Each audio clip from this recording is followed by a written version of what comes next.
carta que Paulo escreveu aos Gálatas, capítulo 5, eu quero meditar com os irmãos hoje, nesse texto, capítulo 5, versículo 13, 14 e 15, versículo 13, 14 e 15 de Gálatas, capítulo 5, esses três versículos nos ensinam muito aquilo que Paulo quer dizer para a igreja da Galácia, para depois ele tratar das obras da carne e o fruto do Espírito Santo. Diz assim o versículo 13 de Gálatas capítulo 5: porque vós, irmãos, fostes chamados à liberdade, não useis então da liberdade para dar ocasião à carne, mas servir-vos uns aos outros pelo amor, porque toda a lei se cumpre numa só palavra, nesta: amarás ao teu próximo como a ti mesmo. Se vós, porém, vos mordeis e devorais uns aos outros, vede, não vos consumais também uns aos outros. Senhor, nos ajuda, através da tua palavra, teu Espírito Santo, a aprendermos de ti, Senhor, e colocarmos em ação o que o Senhor tem para nos ensinar a cada dia, em nome do Senhor Jesus Cristo. Amém. Irmãos, Paulo escrevendo esta carta aos irmãos da Galácia, ele está preocupado com o que está acontecendo, porque Paulo ensinou um evangelho de Cristo, e os judaizantes começaram a ensinar um outro evangelho. Eu sempre falo, tem os que pregam a verdade? Tem, mas tem os que pregam a mentira. Esse é o problema. E então, muitas vezes, cria um nó na cabeça das pessoas. Às vezes eu encontro pessoas, a pessoa pergunta, mas, e às vezes manda pergunta, né? Pergunta, as pessoas perguntam, mas pastor, mas isso não quer... Não, irmão, isso aí não quer dizer isso não. A Bíblia diz o contrário. Mas aí surge a questão. E fica aquela interrogação na mente das pessoas. É o que acontecia com os irmãos da Galácia. Receberam o Evangelho de Cristo pelo Espírito Santo, e agora chegou os judaizantes, os judeus, e eles agora estão quase regressando, não tinham regressado ainda, mas estavam quase regressando. E o falso evangelho mentiroso, enganoso, ele é sedutor, irmão. Nós vimos aqui, nesses 12 primeiros versículos, capítulo 5, o evangelho enganador é sedutor. Presta atenção certos evangelistas que existem na mídia. O que eles têm que fazer para adquirir dinheiro? Porque pagar um canal de televisão não é barato, embora tenha muita gente devendo aí barbaridade. Mas pagar rádio e televisão não é barato. Então os camaradas têm que ganhar dinheiro. E o camarada, para ganhar dinheiro, ele vende até a mãe, desculpa a expressão. Ele faz qualquer coisa. Então o que acontece? Os irmãos da Galácia estavam passando por esse problema. E Paulo agora, nesse versículo 13, 14 e 15, ele vai falar exatamente sobre essa questão da liberdade cristã. E ele diz aqui, irmãos, que a liberdade cristã não é para satisfação própria, não. Porque eles estavam achando que a liberdade cristã, eles poderiam fazer o que eles quisessem. Aí Paulo diz no versículo 13 aqui, ó: porque vós, irmãos, sois chamados à liberdade. Foi chamado de liberdade? É. Mas chamados da escravidão, do pecado, para a liberdade em Cristo.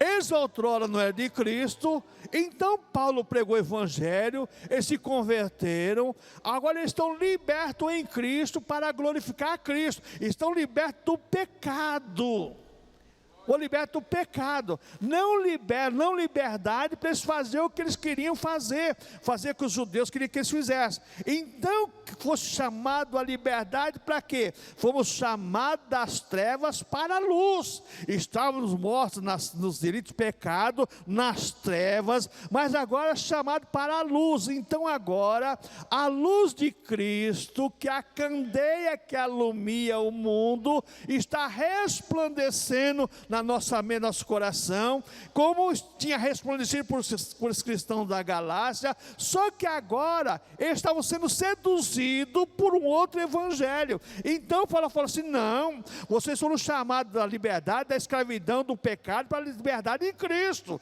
Vocês foram chamados das trevas para a luz. Não é para fazer outra coisa, não é para um outro evangelho, não. Fosse chamada a liberdade para quê? Fomos chamados do poder de Satanás para o poder de Deus. Vocês, se não estiverem em Cristo, estão no poder de Satanás. Então vocês estão libertos, têm liberdade em Cristo, porque estavam presos dos grilhões de Satanás.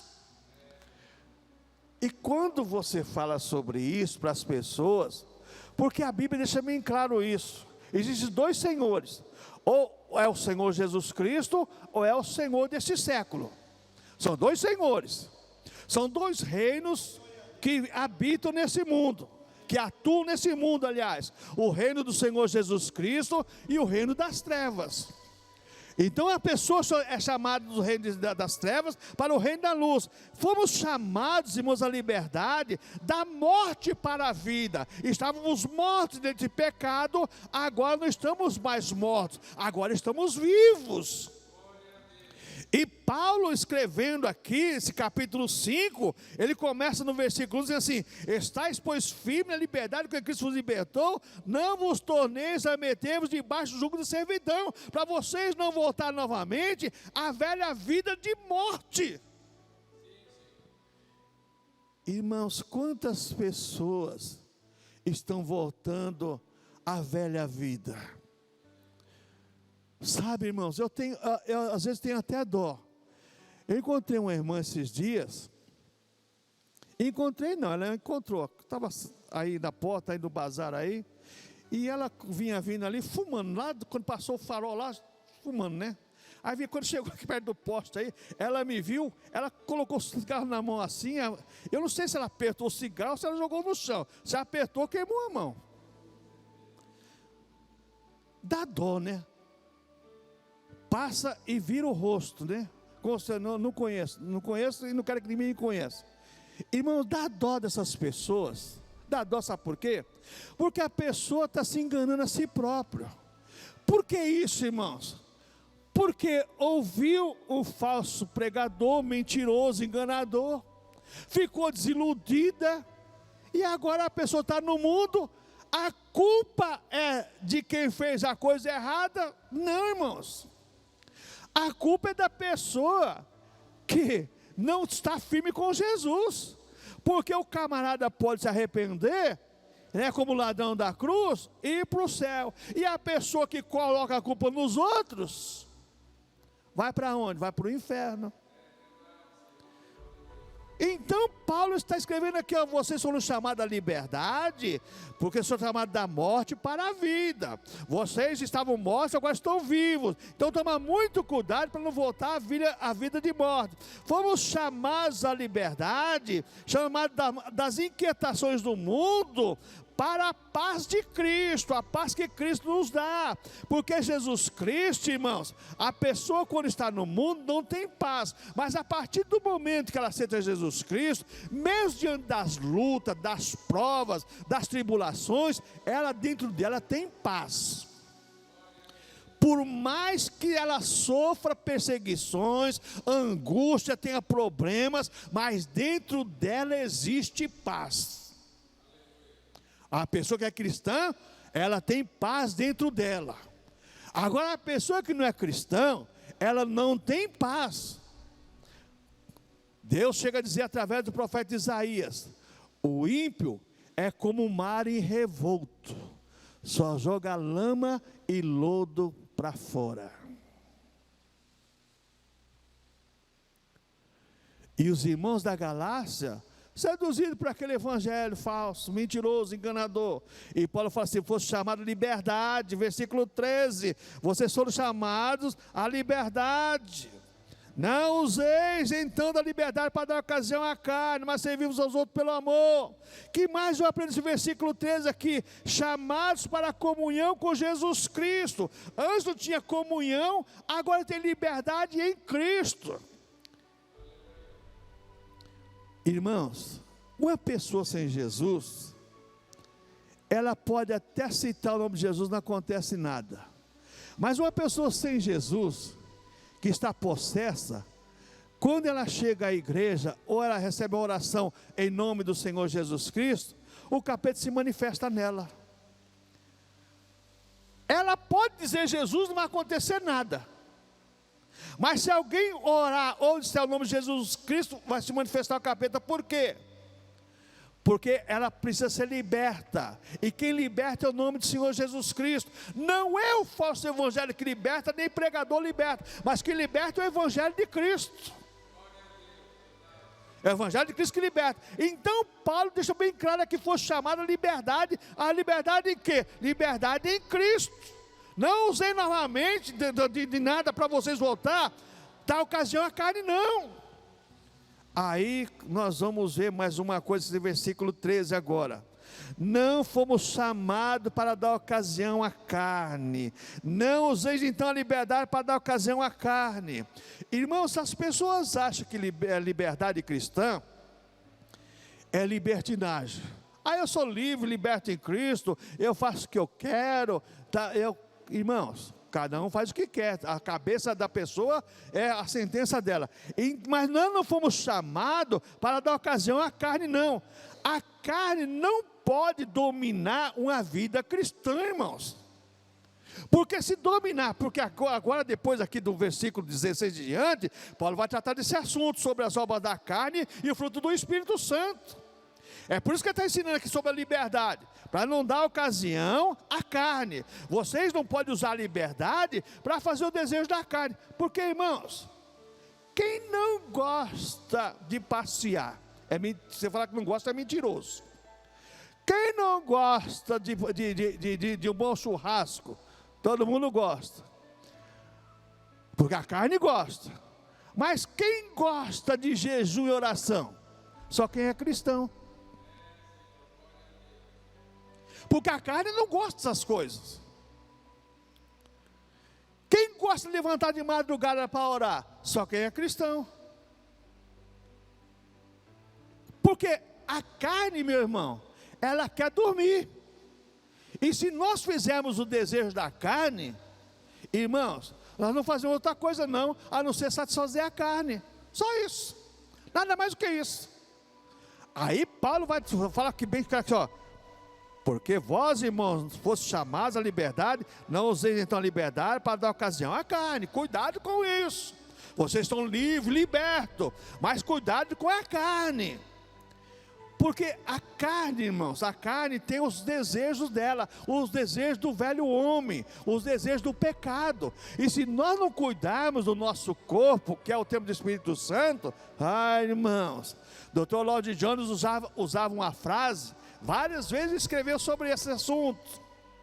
Você não conhece o gigante adormecido que tem dentro de você. É como um vulcão, está próximo a explodir, entrar em erupção. Não peça 5 minutos para Jesus, não. Nem um segundo, porque se você pedir 5 minutos para Jesus, você vai parar do outro lado do mundo. Não dê lugar à carne. Cuidado. Eu sei que é difícil, irmãos. Porque o ser humano vive numa luta. Pastor, mas a Bíblia diz que a nossa luta não é contra a carne e o sangue, mas sim contra os principados. A nossa luta com os principados e potestades. Mas a nossa guerra espiritual é contra a carne. A nossa guerra espiritual é contra a carne. Por isso que Paulo vai tratar agora, a partir do versículo 16, sobre isso. Então não fomos chamados para darmos ocasião à carne. Liberdade em Cristo não dá licença para pecar, não. Paulo diz assim, a liberdade em Cristo não dá licença para vocês pecar, não, fazer o que vocês querem, não. É diferente. A liberdade que está sendo proposta para vocês é liberdade espiritual, não é para fazer o que quer, licença para pecar, não. Infelizmente, irmãos, essa ideologia entrou em algumas igrejas que dizem cristãs. Eu sou livre, liberto e solto. É? Tá bom. Vamos ver na colheita. Na colheita que nós vamos ver se quem está certo. Então liberdade não dá licença para pecar. Liberdade cristã não é oportunidade para pecar, não. Sabe o que é? A oportunidade, sabe o que é? Satanás, irmãos, Satanás, ele é o nosso acusador, Satanás é o nosso adversário, Satanás nos acusa de dia e de noite, nos tem de dia e de noite, mas tem uma coisa, o homem e a mulher espiritual, ele já venceu Satanás e as obras da carne. Romanos capítulo 6, Paulo deixa bem claro isso. Não resta dúvida, quem dá lugar à carne, você vai sofrer as consequências do pecado, mas se der lugar ao Espírito, vamos viver pelo Espírito. Então liberdade cristã não é oportunidade para pecar, não dá oportunidade para você pecar, não, pelo contrário, ela refreia. A liberdade cristã refreia o cristão de pecar. Ela é como se fosse um farol, está lá o verde, o amarelo e o vermelho. Está verde, você vai passar, está amarelo, para que é melhor. Está vermelho, não arrisca, passa não, porque você pode sofrer as consequências. Então a liberdade cristã não é oportunidade para pecar. A liberdade cristã não é motivo para vivermos como queremos, não. Porque os cristãos da Galácia, segundo dá para entender no contexto, que os judaizantes falam assim, vocês podem viver da maneira que vocês quiserem, só circuncidar e a fazer os rituais de Moisés, faz o que vocês quiserem. Vocês são prosélito mesmo. E não é assim, irmãos. A liberdade cristã não é motivo para vivermos como queremos, não. Existem normas, eu sempre falo, na obra executada por Cristo na cruz do Calvário, eu só tenho benefício, só tenho vantagem. Mas na obra terminada por Cristo, eu tenho meus deveres e as minhas obrigações. Para você entender isso, é como uma empresa. A empresa, você entra lá, é contratado, carteira assinada, tudo, está lá, os benefícios, está tudo lá. Você tem convênio, salário, 13º, e toda a mordomia, né? Aí vem lá exatamente as suas obrigações agora. Pontualidade, assiduidade, né? E vem tudo, né? Aí, rapaz, isso aí eu não queria não, viu? Mas temos os deveres e as obrigações. Tudo a Bíblia é a mesma coisa. Jesus nos libertou. Jesus nos dá bênção, mas nós temos um compromisso com Ele. Assim como Ele tem conosco, nós temos um compromisso com Ele.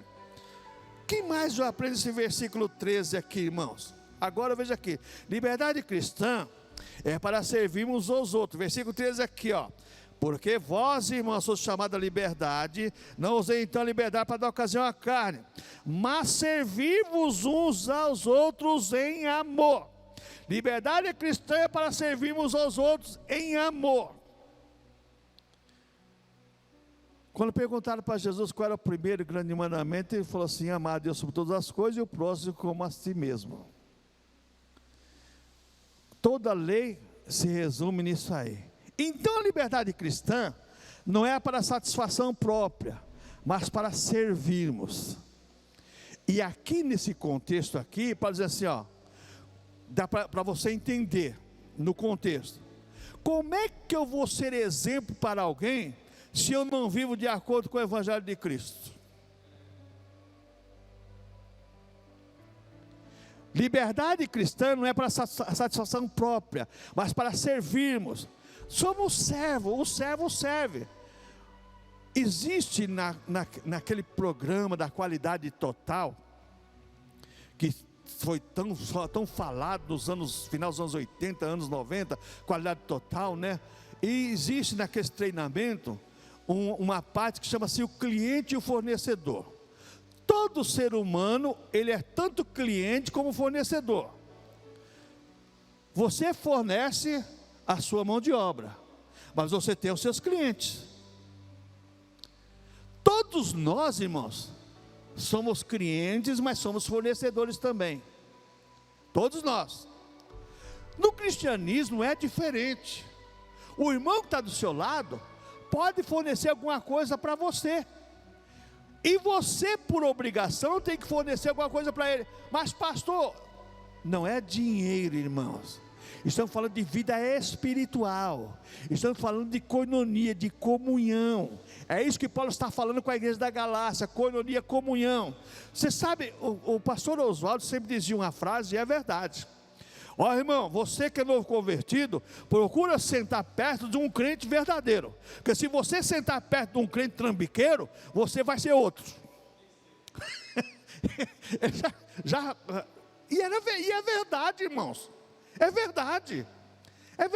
Se você sentar perto de um crente verdadeiro, novo convertido, ele vai ser uma bênção. Mas se ele sentar perto de um mala e pegar amizade com o mala, é um mala a mais.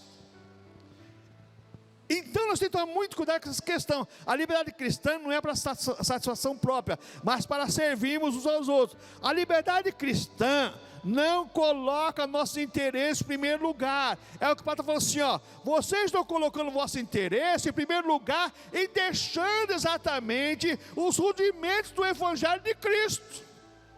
Vocês estão preocupados com os seus querer e não estão preocupados com o Evangelho de Cristo. Não é assim que funciona a coisa, não. A liberdade do cristão não coloca o nosso interesse em primeiro lugar. Em primeiro lugar está o reino de Deus, sua justiça. As demais coisas é que nos são acrescentadas, irmãos.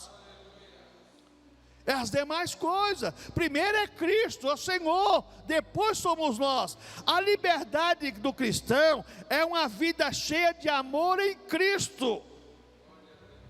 Irmãos, se nós não mostrarmos amor em Cristo, que é a koinonia, a comunhão dos cristãos, como que nós vamos viver então, numa sociedade que não tem amor por nada? Porque no mundo não existe amor, não. O amor que eles falam no mundo é amor eros, que não é o amor cristão. É o amor de satisfação própria. O amor cristão é amor agapao, amor ágape, que é exatamente sentimento, é de Deus, amor fruto do Espírito Santo. Então a liberdade cristã é uma vida cheia de amor em Cristo. Eu amo a minha salvação, eu amo Cristo, meu irmão, porque nós vamos morar no céu junto.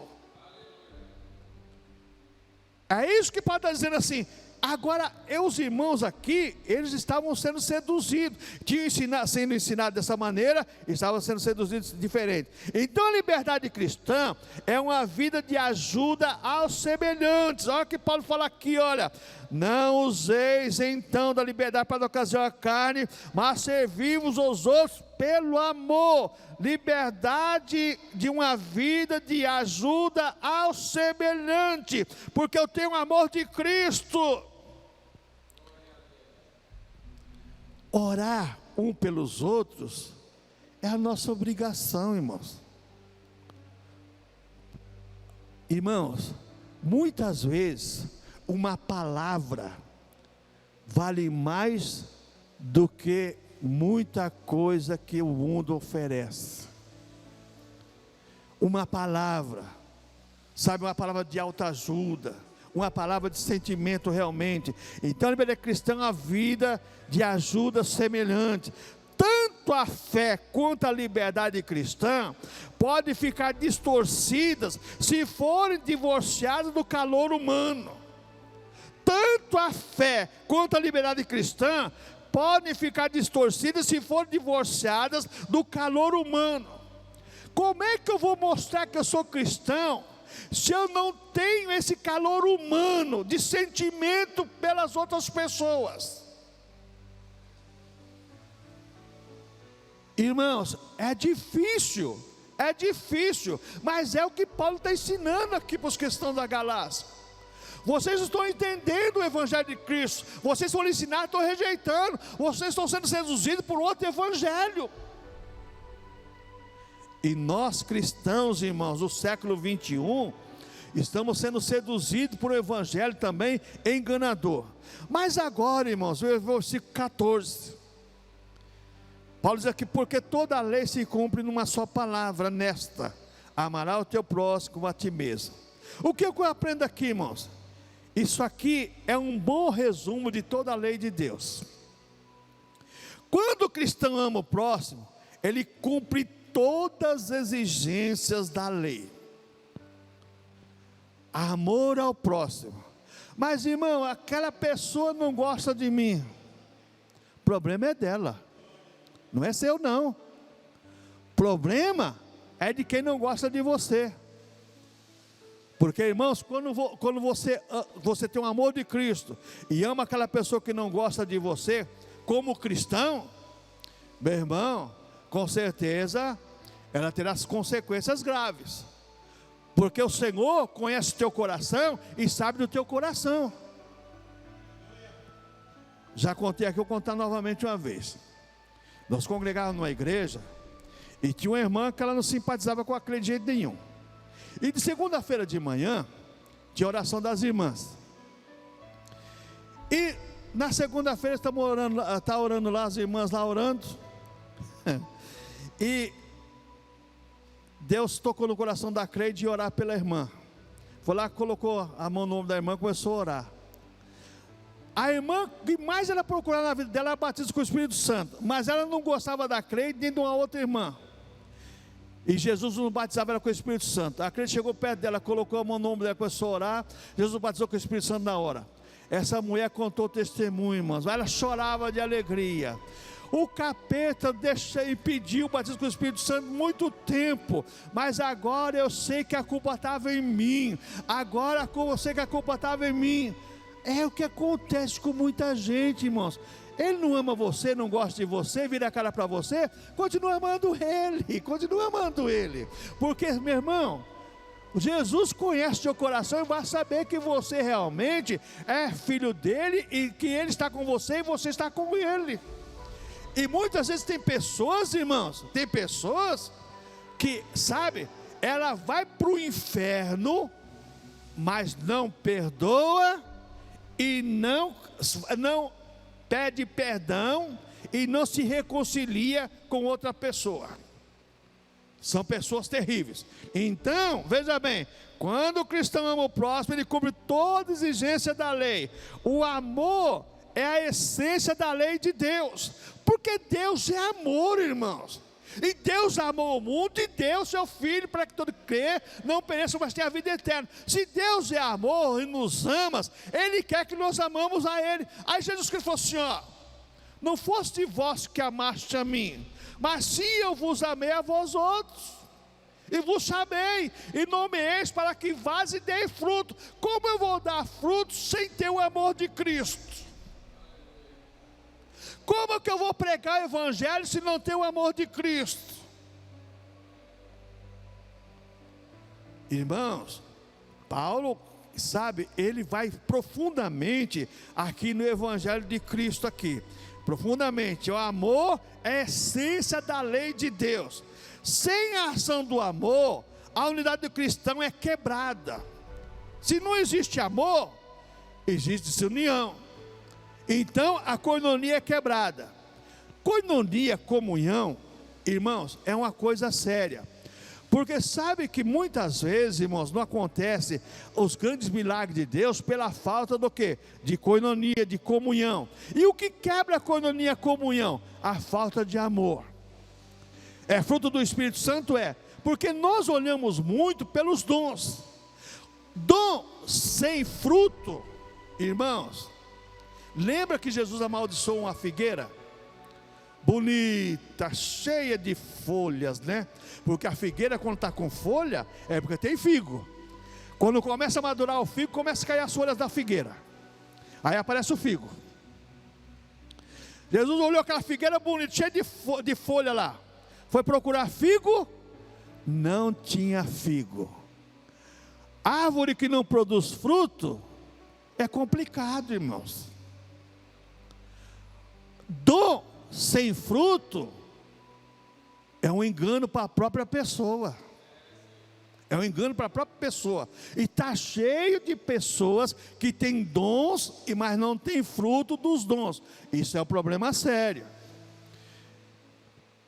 Outra coisa que eu aprendo aqui nesse versículo 14: sem a ação do amor em nós, não vemos qualidades no próximo. Irmãos, a pessoa que não tem amor pelos outros, ela nunca vê qualidade no próximo, só vê defeito. Ela nunca vê qualidade. Você pode fazer o que for, se a pessoa não tiver amor, ela nunca vai ver qualidade em você, de jeito nenhum, de jeito nenhum.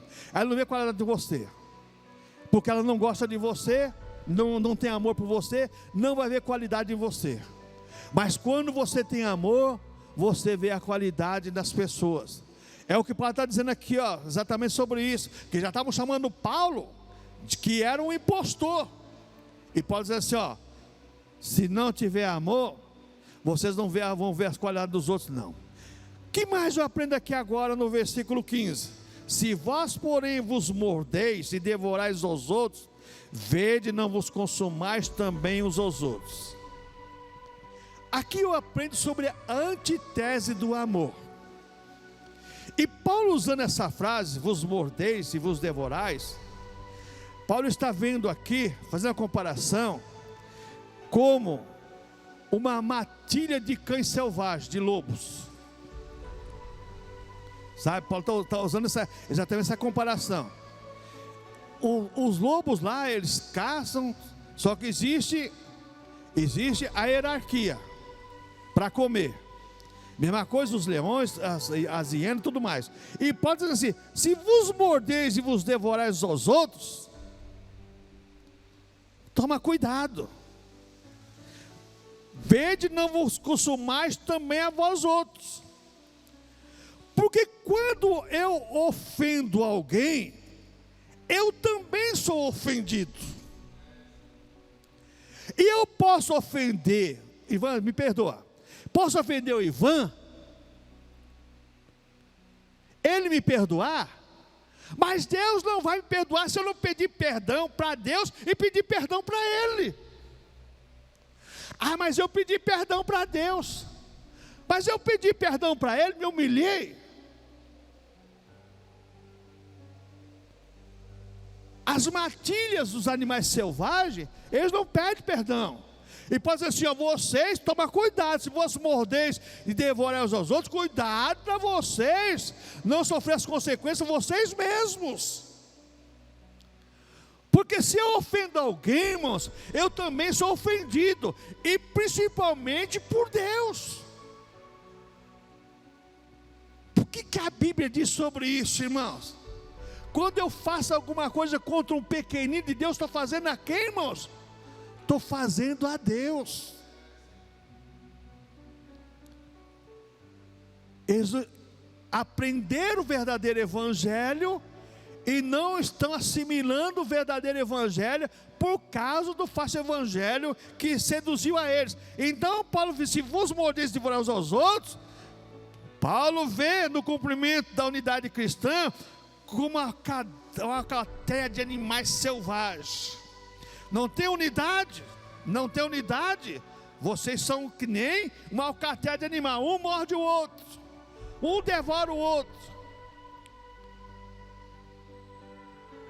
Irmãos, teve uma igreja certo tempo aí, saiu até no Facebook, foi escândalo total. Eu sei que começou uma briga lá, ninguém sabe nem por que a verdade. Eu sei que a briga foi tão grande que voou cadeira, saiu para acabar a briga. Tinha um irmão lá que era policial, estava armado, estava com um revólver lá, não sei por que dentro da igreja também, né? Deu um tiro no teto da igreja. Não é longe daqui não, sabe? Eu falei: misericórdia, Jesus. É exatamente isso que Paulo está falando. Cuidado, se vocês quebrar a unidade cristã, se não for através do amor, vai existir contenda, vai existir desordem, vai existir demanda. Porque de onde surgem as contendas, as desordens, as demandas? Na falta de unidade, na falta de amor. É onde surge, irmãos. E é o que estava acontecendo aqui com os cristãos da Galácia. colocado pelo falso evangelho, e agora a coisa está caminhando a passos largos para a destruição. Então os devoradores poderiam ser eles mesmos devorados. Eles poderiam ser eles mesmos devorados, porque estavam tentando devorar os outros, mas poderiam ser devorados também. E Paulo está preocupado com isso. Precisamos vigiar para evitarmos desunião, para evitarmos encrenca, intrigas, porque a encrenca, a intriga, irmãos, é que traz os grandes escândalos dentro do povo de Deus. Os cristãos da Galácia é um exemplo para nós ficarmos atentos, porque eles estavam sofrendo aqui através do falso evangelho, e eles estavam exatamente sofrendo as consequências agora, mas sendo alertados pelo apóstolo Paulo, para eles não cair da graça. O não cumprimento do evangelho nos leva a guerras e derrotas. É o que Paulo deixa bem claro aqui, ó: se vós porém vos mordeis e devorais os outros, vede não vos consumais também a vós outros. O não cumprimento do evangelho nos leva a guerras e às derrotas. Por que tanto escândalo? Por que tanta confusão? Porque não existe um cumprimento do verdadeiro evangelho.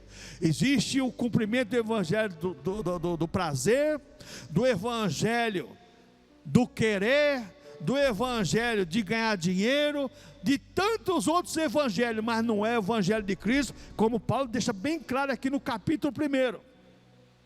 Se vos aparecer um anjo e pregar um outro evangelho, seja anátema, maldito.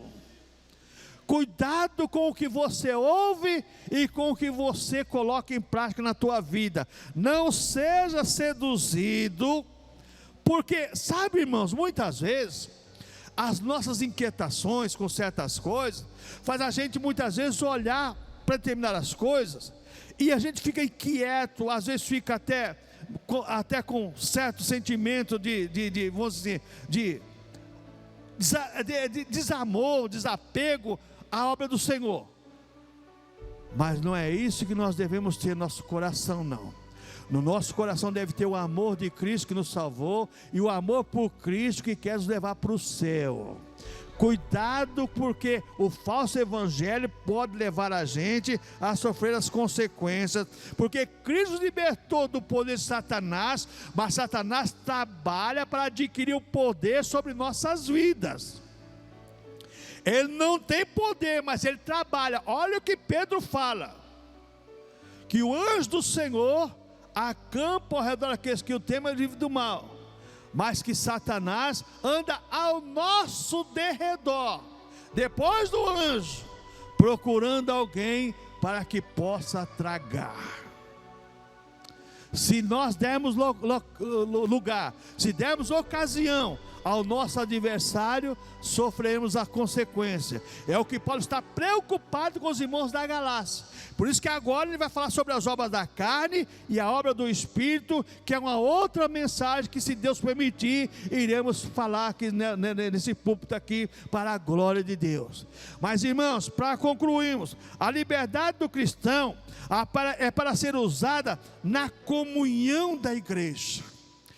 Os cristãos da Galácia não entendiam isso, achavam que eles podiam fazer o que eles quisessem, e chega um povo pregando a coisa diferente.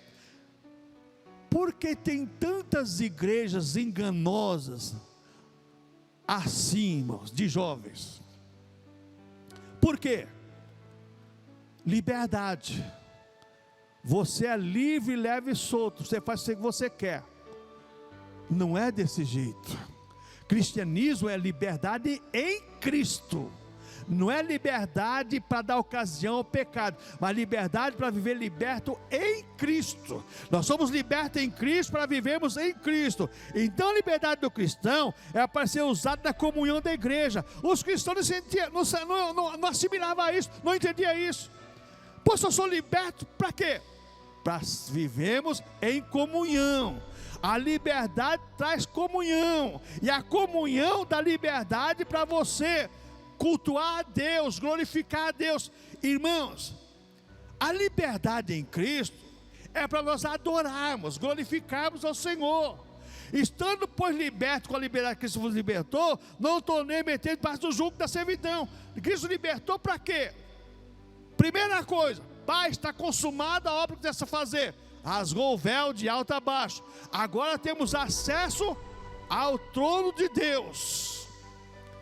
Hebreus chega a dizer assim, ó: irmãos, tende por intrepidez ao entrarmos no Santos dos Santos pelo novo e vivo caminho, o sangue de Cristo, liberdade para cultuar. Porque os cristãos da Galácia lá e os judaizantes não acreditavam nisso, que eles tinham liberdade para entrar no céu, não.